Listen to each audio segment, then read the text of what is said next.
Good morning, everybody. I'm with Bobby Capuccio, who by now you all know and love, I'm sure. And we've got a corker for you this week because we're talking about, are we the reason that our clients are failing? Whether that's in their weight loss, whether that's in their fitness, or whether that's in retention, really, their desire or their ability to sustain an exercise program. So, Bobby, I know you've got some fantastic insight in this, so knock yourself out. I think sometimes in our industry, Jane, and I'm guilty of it, we so strongly come to believe things because they make sense and they sound great, but they're simply not true. And at the very least, they're not true for everyone. And I was on a call with some pretty prominent health club owners yesterday, and one of the things that came up was results. Why we're here to produce results, and why do people not do the things that they need to do to produce the results they say they want, such as a heart rate monitor? Why do people not use a heart rate monitor? Everyone should be utilizing that if they want to get the most amount of results in the least amount of time from their cardiorespiratory work. Well, I think, as ever so eloquently as one of the operators said, we need to define what results mean and what they mean to who, what they mean to us, or what they mean to the person who's coming into our facility. Because very often, what we count as results and what they count as results are two totally separate things. Now, let me paint a picture for everybody on this call right now, or on this Skype right now. You've been exercising for a long time. It's not something you do. It's part of who you are. Exercise is so intuitive to you. It's the same thing as someone walking up to Costa every single morning to get a latte. It's almost on autopilot. Imagine, if you will, someone's working right in the city. So they're in town. They're working in the middle of Canary Wharf. They leave their house because they live out in the suburbs. So they leave before their kids wake up in the morning. They have an exhausting commute. They drive into the city, have to find a parking spot, get to the office. They work all day long. Now it's the end of the day. They are physically, emotionally, and mentally spent. And what they need to do now, because they joined the gym and they're thinking, I'm going to give exercise a go, is they've got to get into their car. Now they've got to drive. And if it's in the city, there is no drive. They're taking the tube. Let's say they've joined a gym around their house. Instead of going straight back home, they've got to drive, tackle traffic on the motorway, get to the facility, find a parking spot, walk into the facility now, get undressed out of their business suit, get naked in the locker room. Now, they look so bad in their mind, they hate seeing themselves naked. God forbid their spouse sees them naked because they've not had the light on joint sex for 17 years. Now everybody You're talking about yourself now. To get cruel, Jane. Sorry. but anyway, getting back. So they've had to get completely naked and humiliated in front of people they don't even know. Now they've gotten dressed into clothing that they think they look just ridiculous in, their exercise kit. They go out into the floor. They interface with some young kid who looks super fit, way too fit for me to be comfortable. I've got nothing in common with this kid. And for the next hour, I'm shown how to utilize equipment that looks like furniture with weight stacks attached to it. I get you. I'm told, no, let's paint this picture so we really get it. I'm told that everything I love doing, everything that relaxes me, that I get enjoyment from, everything that gives me a sense of certainty, safety, security, and God forbid, a little bit of indulgence, I have to stop doing. Yeah. I walk out of the gym now. I am absolutely confused. Just learned a whole bunch of stuff I need to do. Remember the stuff I should never do. I've got to get undressed again, shower with perfect strangers now. That's exciting. Get dressed into my suit, go back home after I maybe fight traffic, a little bit less traffic, but by the time I walk through the front door, oh yeah, my kids, they were sleeping when I woke up to go to work. This was my one shot that I get to kiss them goodnight, but now they're sleeping already. I've missed the opportunity to see my kids. And now you want to ask me why something so foreign to me that's so far out of my identity and scope of who I am and what I do and what I'm capable of doing. You want to give me a heart rate monitor at this point to give me more stuff to calculate. Mm-hmm. Do you see where I'm going with this? I saw where you were going from day one. So, but you know, we don't get it. Because we said, right, you want a result. This is what you need to do. But imagine this same person now, 30 days later, they've come into the gym 3 days per week for 30 days.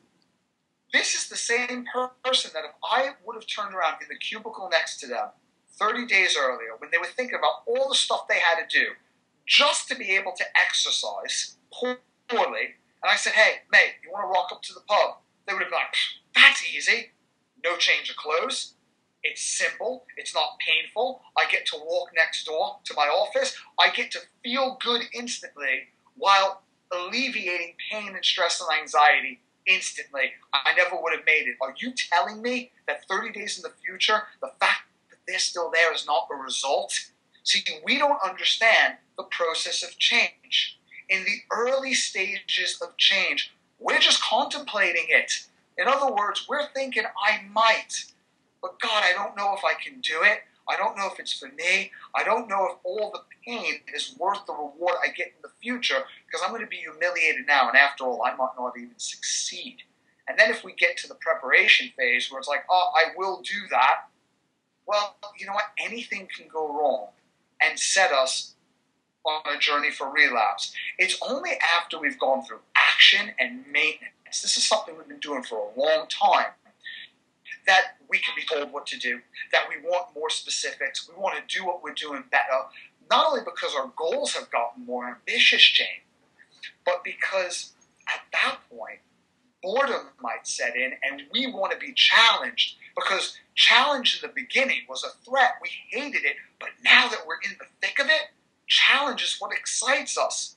It's like going out and playing a sport. You want to play with people who are at your level or even better because it keeps you in the match. It keeps you engaged. So that's when we can tell people what to do.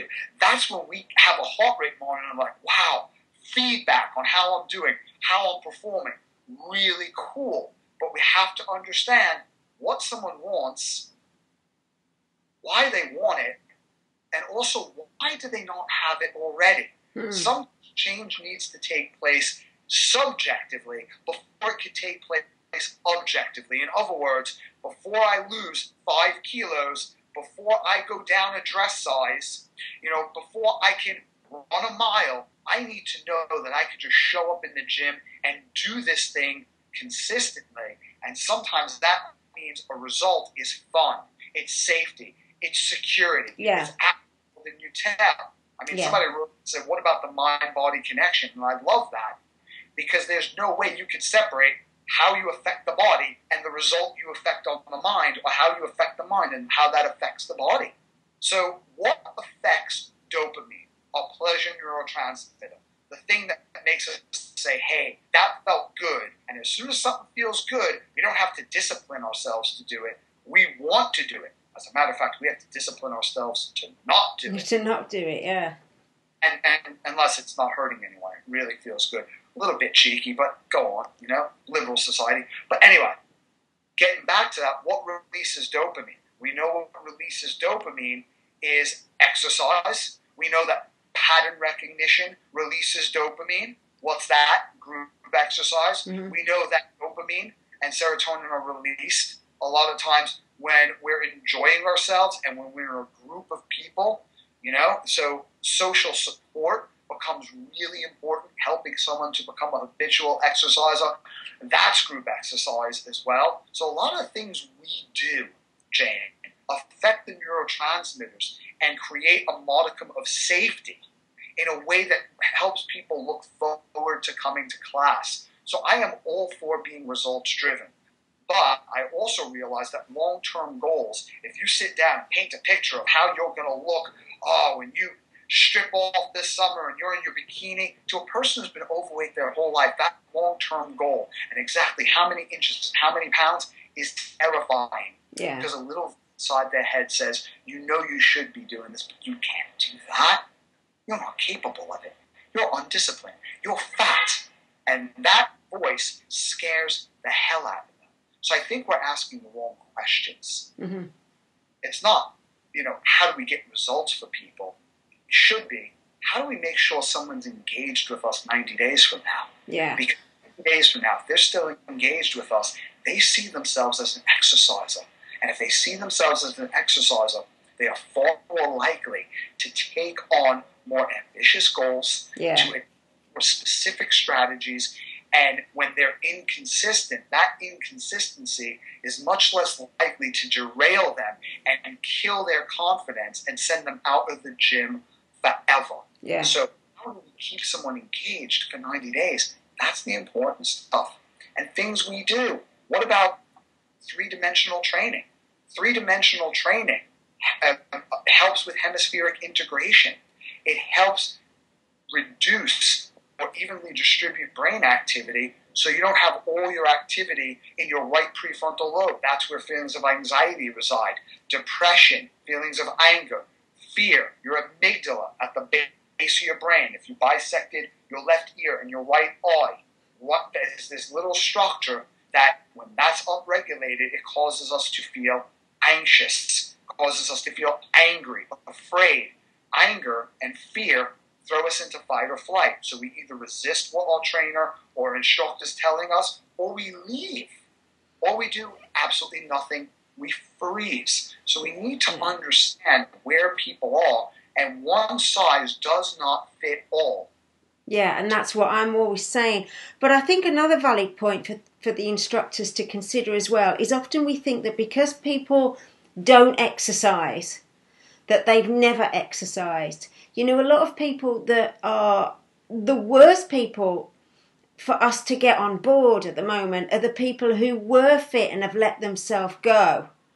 So if we start taking on those clients as if they're going to break, or that kind of thing, a client that used to train wants to come back into training at the level that they were. I had someone come into my yoga class yesterday, ultimately frustrated, and that yoga is bad for her back. She used to be able to do it. She's had child after child. She's measuring herself up against a friend who's been doing it every day for 2 years. And these pressures all together were just convincing her that she shouldn't do it anymore. So when we sat down and discussed all of the points and added clear, reasonable reasoning behind every one of them, she left in a comfortable place that will make her come back next week with a goal to getting back at tip-top form. Yeah, Einstein said, not everything that counts can be measured, and not everything that's measured counts. Yeah. Now, I'm not saying the things that we measure don't count. What I am saying is we need to define, again, point number one, what is a result exactly? And a result to who?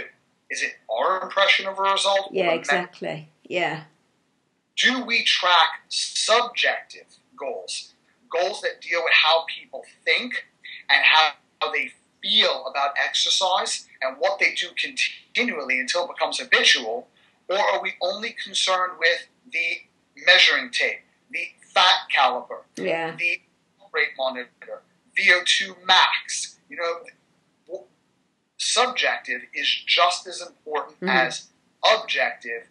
And the third thing we need to realize is identity creates continuity. In other words, when my impression of who I am changes, what I am willing to do and not willing to do changes as well. Yeah. My friend of mine who never could stop smoking, ever. She tried patches. They didn't have electronic cigarettes back then. She tried people lecturing her, scolding her. She would, throw her cigarettes away. Nothing worked. And she was in the fitness industry. So she felt humiliated, had to sneak, hide it. You know what got her to stop smoking? She stopped trying to quit, and she just got involved in running. And after a while, she started getting better and better, but she felt her cigarettes were holding her back.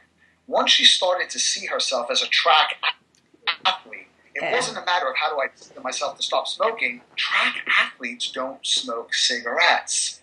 So the cigarettes went away all by themselves because her identity changed. And her identity changed because her coach told her when she was thinking of quitting in the beginning because she could barely run. I mean, you want to talk about, she could barely make it from like one post box to the next. Talk about kilometers. He said, all you got to do is just hang in there. Would you just show up? Most of life is just showing up. That's so true. Get someone to just show up and be glad they did for 30 days. Yeah. Think about what you do. Music, patterns, social support, three-dimensional movement. The things that we're doing really help people feel less anxiety and more pleasure. Yeah. It's just a matter of creating the rules so that people can win for 30 days. If they can win for 30 days, they can win for 90 days. But if they don't see a result, they're out. Again, when you say result, what exactly do you mean? And is this a result that's important to you or important to them? And I'm sure a lot of people out there listening to this right now do not have a marathon. They don't have a triathlon, decathlon coming up. They don't have a big competition, yet you still train every day. So if you don't have a specific result and you're still training, isn't that a contradiction of long-term exercise adherence is only rooted in specific goal orientation? How do you explain your consistency? Yeah, but we train because we love it. We're the freaks, aren't we? We're being paid. I think it's the exchange of money as well. Trainers feel under pressure to give the result that was advertised on the tin, and the result that was advertised on the tin was way too extreme, really, in the time space that they've got. So there's a two-way thing going on. People feel that they have to get a result with their clients. And, and I feel like you should. Don't get me wrong. But you got to understand what's their language, what's their self-talk, what phase of change are these people in. And we can separate coffee with Jane and Bobby on the trans-theoretical model of change, the 5 stages everyone goes through. Now, a lot of people recognize the 5 stages. What they don't recognize is what do you do with people based on extensive research by Dr. James Prochaska within each 5 stages and what's most important to people. Yeah. Okay, so yes, reduce changes, maybe not those unrealistic changes where you see someone on Facebook and she's got a perfect bottom and you say this is what diet and weight training does to, it's also what diet, weight training and having the exact parents to produce that bottom does for you. And a good airbrush. Possibly that as well. So don't tell me that if Woody Allen went on the same diet as Arnold Schwarzenegger went on and did the same routine as Arnold did in his heyday, he would have looked like Arnold. Please, that's not only ridiculous, it's absurdly delusional. It's an outright lie. But you can help someone make significant changes relative to them. But just make sure we don't overpromise, underdeliver, and make sure we meet people not where we are, but we meet them where they need to be met. Yeah, it's training with a bit more depth, and coaching or whatever we choose to call it. It's having a bit more depth to what we put in to our work, really, I think. But I can see that shift coming in the industry. I think we're definitely moving there, and I hope that this helps you guys out there that are taking an interest in Bobby's conversations to make those subtle changes and project probably more onto the client than to what the industry expects us to be doing with that client, or for the client to perform in a way that we expect them to perform. So if you've got any questions, let us know, because this was this mind-body connection was one of your requests, and we're willing to tackle anything that's a problem for you right now, or a concern for you, or something that you need help with. Hey? Hey. See you next week.